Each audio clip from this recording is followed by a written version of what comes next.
Welcome to Mega Top 10s. In this video, we'll explore the top 10 dragon types.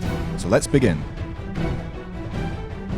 Number 10. Shenlong Dragon. Shenlong, also Shenlong, means literally spirit dragon in Chinese mythology. It's the master of storms and also a bringer of rain. The spiritual dragons are azure-scaled and govern the wind, rain and clouds, on which all agricultural business depends. Chinese people would take great care to avoid offending them. The price of angering or even neglecting a dragon was drought, floods or thunderstorms. Despite all that, Shenlong appears to signify a special ranking in the robes of Chinese emperors. Number 9. Yinglong Dragon. Yinglong was one of the first dragons ever. Other dragons mentioned in stories are his descendants. It was Yinglong who helped the Yellow Emperor Huangdi defeat the rebel Qi Yu. Because the dragon killed people, it was not allowed to go back to heaven. It was forced to stay on Earth and live at the South Pole. Yinglong played an important role in controlling the Great Flood sent from heaven to punish the people of China. While Emperor Yu built dams out of magic clay, Yinglong redrew the riverbeds with his tail. Number 8. Biblical Dragon. The Bible mentions dragons in Revelation chapters 12, 13, 16, and 20. Revelation 22 identifies the dragon. He seized the dragon, that ancient serpent, who is the devil or Satan, and bound him for 1,000 years. The Bible's not actually teaching that dragons ever existed. Rather, it's only comparing the fallen angel Satan to a fire-breathing monster.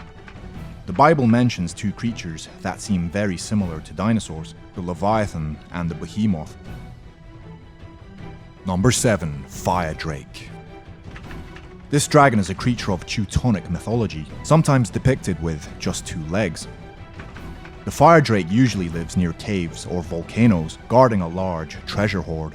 Thieves often attempt to sneak into the lair to steal jewels and gold, but perish in flames. Beowulf was a warrior who'd battled many monsters in his youth. An epic poem was written about his struggles with monsters, one of which was the fire drake. Unfortunately, the beast had a powerful, fiery breath, and Beowulf's sword, Níðhöggr, broke during the battle. Number 6. Jörmungandr. Jörmungandr is a creature in Norse mythology who lives in the ocean that surrounds Midgard, the visible world. The beast is so large that his body forms a circle around the entirety of Midgard. He's one of the 3 children of Loki and the giantess Angerboa, along with Haland Fenrir. Thor is one of his notable enemies. In one story, Thor uses an ox head as bait, which Jörmungandr bites. Thor pulls the serpent from the water and the two battle. This encounter with Thor seems to have been one of the most popular motifs in Norse art. Number 5. St. George's Dragon. The people of Cyllene fed this tyrannical dragon their children to protect the village, chosen by lottery. It happened that the lot fell on the king's daughter Sabra. The king, distraught with grief, told the people they could have his kingdom if she was spared, but the people refused. The daughter was sent out to the lake, dressed as a bride to be fed to the dragon. According to the story, by chance, St. George rode past the lake. The dragon reared out of the lake while they were talking. He charged it on horseback and gave it a grievous wound. Number 4. Japanese Dragons. Japanese dragons are diverse, legendary creatures in Japanese mythology and folklore. Japanese dragon myths combine native legends with imported stories about dragons from China, Korea, and India. The style was heavily influenced by the Chinese dragon. Like other Asian dragons, most Japanese ones are water deities, and are typically depicted as large, wingless, serpentine creatures with clawed feet. Dragons in later Japanese folklore were influenced by Chinese and Indian myths. Number 3. The Naga. Are Naga dragons really dragons at all? The Naga certainly have many serpentine qualities. Nagas, regarded as demon serpents, answer to one or more ruling gods, such as Anatasesha, Yama, the king of the dead, and Shiva. Some Nagaraja rule entire countries. As rain deities, they're guardians of both water and wealth. Nagas enjoy the ocean and live in palaces on the water in Bhagavati or Nagaloka. While the Naga are powerful, they have several enemies like the Garuda and the snake charmer. Number 2. The Níðhöggr.